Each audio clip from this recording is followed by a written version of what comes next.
You know what's interesting about joy? It's not something you can buy. It's not something you can achieve through external success. It's not something that comes from having more than others. Joy comes from within. Joy comes from contentment. Joy comes from gratitude. But there's one thing that steals joy more effectively than anything else. One thing that destroys contentment. One thing that makes gratitude impossible.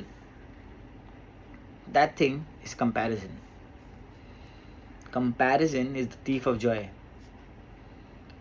When you compare your own life to someone else's life, you steal your own joy. When you compare your possessions to someone else's possessions, you steal your own contentment. When you compare your success to someone else's success, you steal your own gratitude.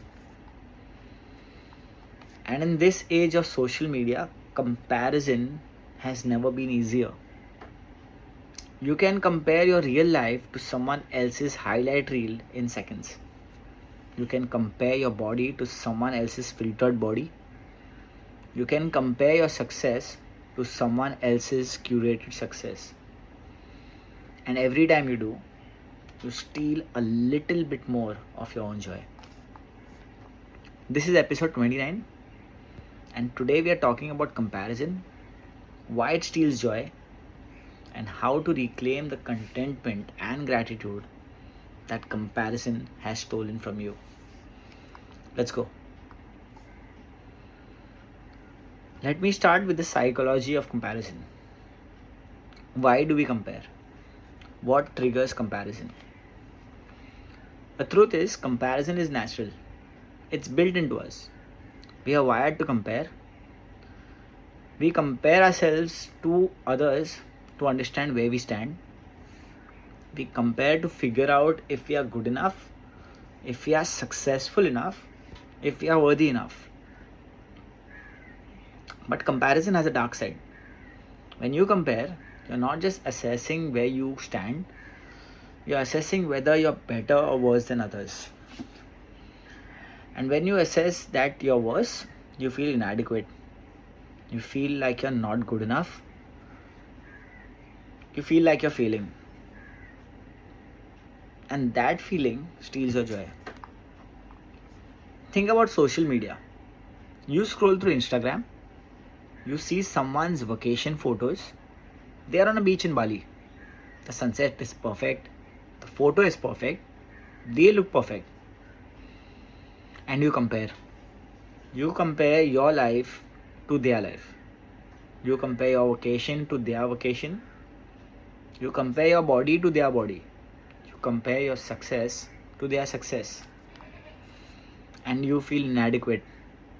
You feel like your life is not good enough. You feel like you're not good enough.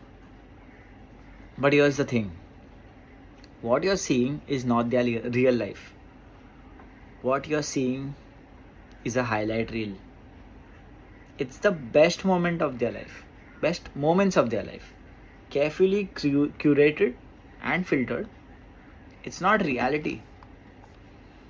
But your brain doesn't know that. Your brain compares your real life to their highlight reel. And your real life always loses. That's the psychology of comparison. That's why it steals your joy. Let me be direct. Comparison steals joy. When you're content with what you have, you're joyful, you're grateful, you're at peace. But then you compare. You see what someone else has, and suddenly you're not content anymore. You're not grateful anymore. You're not at peace. You're envious. You're resentful. You're bitter. And your joy is gone. Think about a person who's happy with their car. They drive a reliable car. It gets them where they need to go. They're content. They're grateful. But then they see a friend's new luxury car. It's beautiful. It's expensive. It's impressive. And they compare. They compare their car to their friend's car, and suddenly they are not content anymore. They are not grateful for their reliable car. They are envious of their friend's luxury car, and their joy is stolen. Or think about a person who's happy with their job. They make a good salary, they have good benefits, they like their work, they are content, they are grateful. But then they find out a colleague makes more money, or got a bigger promotion, or has a more prestigious title, and they compare. They compare their job to their colleague's job, and suddenly they're not content anymore. They're not grateful for their job. They're envious of their colleague's job, and their joy is stolen. This is what comparison does. It takes contentment and turns into envy. It takes gratitude and turns into resentment. It takes joy and steals it. Now I want to be careful here, because there's a difference between healthy ambition and destructive comparison. Healthy ambition is wanting to grow. It's wanting to improve. It's wanting to become better. Healthy ambition is looking at someone who's achieved something and thinking, I want to achieve that too. How can I do it? Destructive comparison is looking at someone who's achieved something and thinking, I'm not good enough. I'll never be able to do that. I'm failing. Healthy ambition is forward looking. It's focused on your growth. It's focused on your own journey. Destructive comparison is backward looking. It's focused on what others have. It's focused on what you don't have. It's focused on the gap between you and them. Healthy ambition says, I want to be like that person. What can I learn from them? Destructive comparison says, I'm not like that person. I'm not good enough. Do you see the difference? Healthy ambition is about growth. Destructive comparison is about inadequacy. Healthy ambition is about learning. Destructive comparison is about judging. Healthy ambition is about your own race. Destructive comparison is about someone else's race. And the key to distinguish between them is your emotional response. When you see someone who's achieved something, how do you feel? If you feel inspired, if you feel motivated, if you feel like you want to learn from them, that's healthy ambition. If you feel inadequate, if you feel resentful, if you feel you'll never be good enough, that's destructive comparison. The goal is to cultivate healthy ambition and eliminate destructive comparison. Social media is a comparison trap. It's designed to be a comparison trap. Think about how social media works. People post their best moments, their best photos, their best achievements. They filter their photos, they edit their captions, they curate their lives. And what they are showing you is not their real life. What they are showing you is a highlight reel. It's the best 1% of their lives. But when you scroll through social media, you compare your real life to their highlight reel. You compare your real body to their filtered body. You compare your real success to their curated success. And your real life always loses. Because you're comparing apples to oranges, you're comparing reality to a carefully constructed fiction. And the result is that you feel inadequate. You feel like your life is not good enough. You feel like you're not good enough. That's the trap of social media. That's why it's so destructive. And here's the thing, the influencers and content creators know this. They know that people compare. They know that people feel inadequate when they see their highlight reels, and they use it to their advantage. They post photos that make you feel inadequate. They post achievements that make you feel like you're failing. They post vacations that make you feel like your life is boring. And every time you feel inadequate, you're more likely to buy their products, follow their advice, engage with their content. So, social media is a comparison trap, and it is designed to keep you trapped. The Bible understands the destructive nature of comparison. It's woven through scripture. In Philippians chapter 4 verses 4 to 7, Paul writes, "Rejoice in the Lord always." I will say it again, rejoice. Let your gentleness be evident to all. The Lord is near. Do not be anxious about anything, but in every situation, by prayer and petition, with thanksgiving, present your request to God. And the peace of God, which transcends all understanding, will guard your hearts and your minds in Christ Jesus. Paul is saying, rejoice, be grateful, present your requests with thanksgiving. This is the antidote to comparison. When you're grateful for what you have, you can't be envious of what others have. Gratitude and envy are incompatible. In 1 Timothy chapter 6 verses 6 to 8, Paul writes, "But godliness with contentment is great gain. For we brought nothing into the world, and we can take nothing out of it. But if we have food and clothing, we will be content with that." Contentment is great gain. It's more valuable than wealth. When you're content with food and clothing, you're free from the comparison trap. You're free from envy. You're free. In Hebrews chapter 13 verse 5 we read, "Keep your lives free from the love of money and be content with what you have, because God has said, neither will I leave you, never will I leave you, never will I forsake you." Contentment is freedom.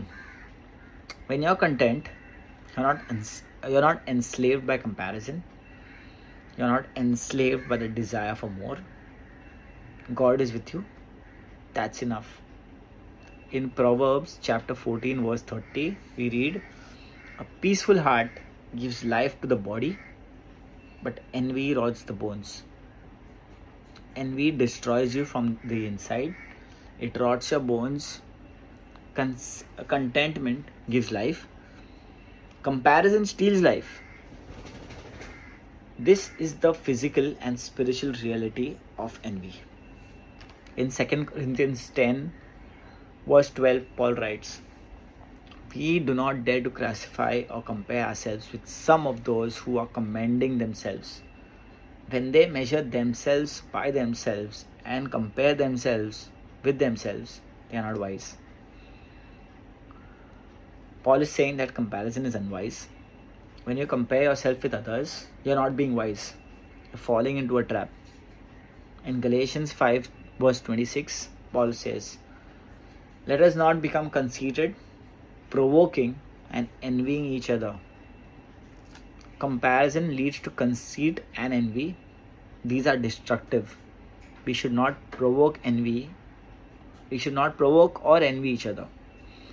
In 1 Peter 5 verses 5 and 6 we read, "All of you clothe yourselves with humility toward one another, because God opposes the proud but shows favor to the humble. Humble yourselves therefore under God's mighty hand, that He may lift you up in due time." Humility is the antidote to comparison. When you're humble, you're not comparing yourself to others. You're not trying to be better than them. You're focused on your own journey. In 1 Thessalonians 5 verses 16 to 18, Paul writes, "Rejoice always, pray continually, give thanks in all circumstances, for this is God's will for you in Jesus Christ." Rejoice, pray, give thanks. This is God's will. This is how you overcome comparison. This is how you find joy. Let me give you some examples of people who struggled with comparison and people who overcame it. The social media addict scrolls Instagram every day, sees others' highlight reels, compares their life to the curated version of others' lives, feels inadequate, feels poor, feels unsuccessful, becomes depressed, becomes anxious. Their joy is stolen by comparison. The competitive colleague works at a company. A colleague gets promoted. They compare themselves.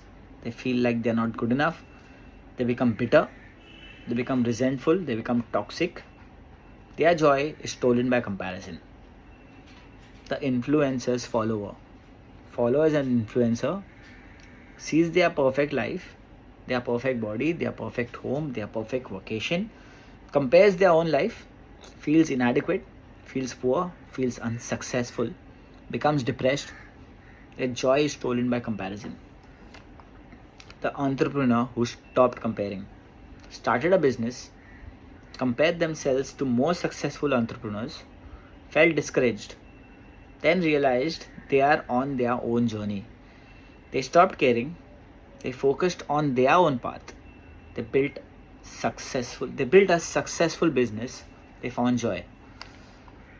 The artist who shared their work was an artist, compared their work to other artists, felt like their work wasn't good enough, then realized comparison is the thief of joy.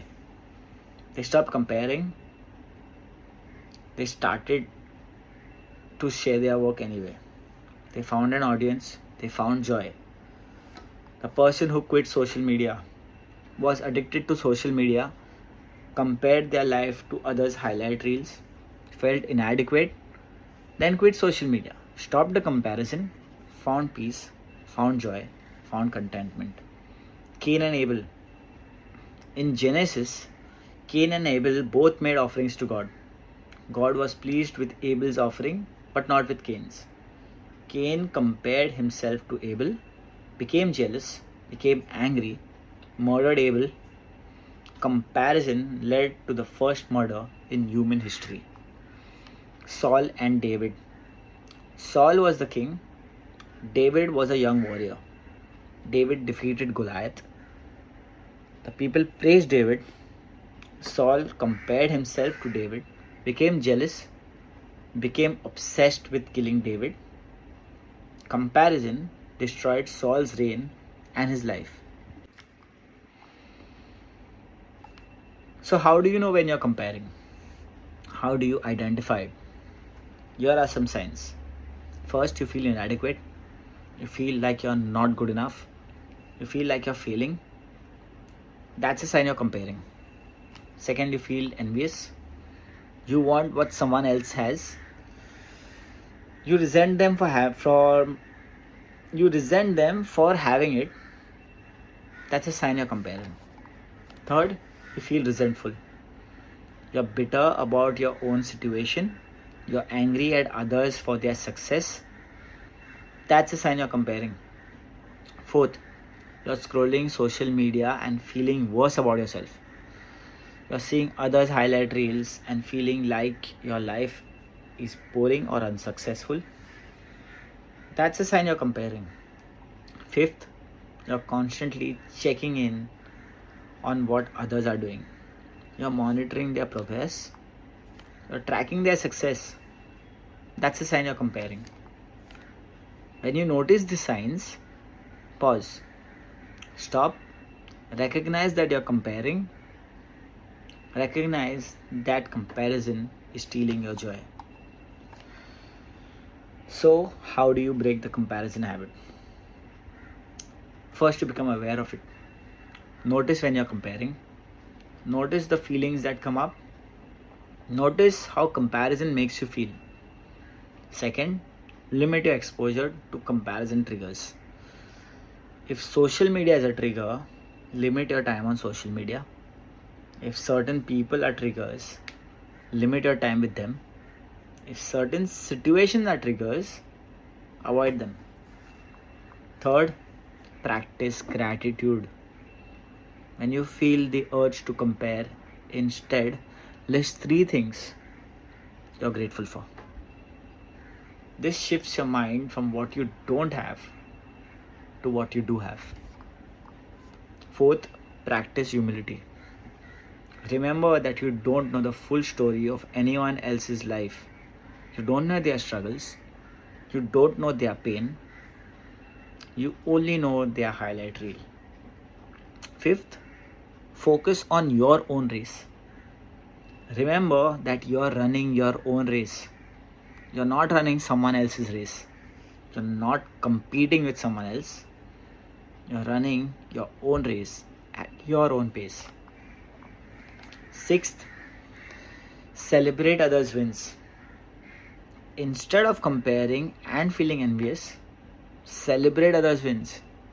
Be genuinely happy for them. This breaks the comparison cycle. Gratitude and contentment are the antidotes to comparison. So how do you cultivate them? First, practice gratitude daily. Every morning, list 3 things you're grateful for. Every evening, reflect on what went well. This trains your mind to notice what you have instead of what you don't have. Second, practice contentment. Be satisfied with what you have, not in a passive way, but in an active way. Appreciate what you have. Use what you have. Enjoy what you have. Third, practice generosity. When you give, you shift from a scarcity mindset to an abundance mindset.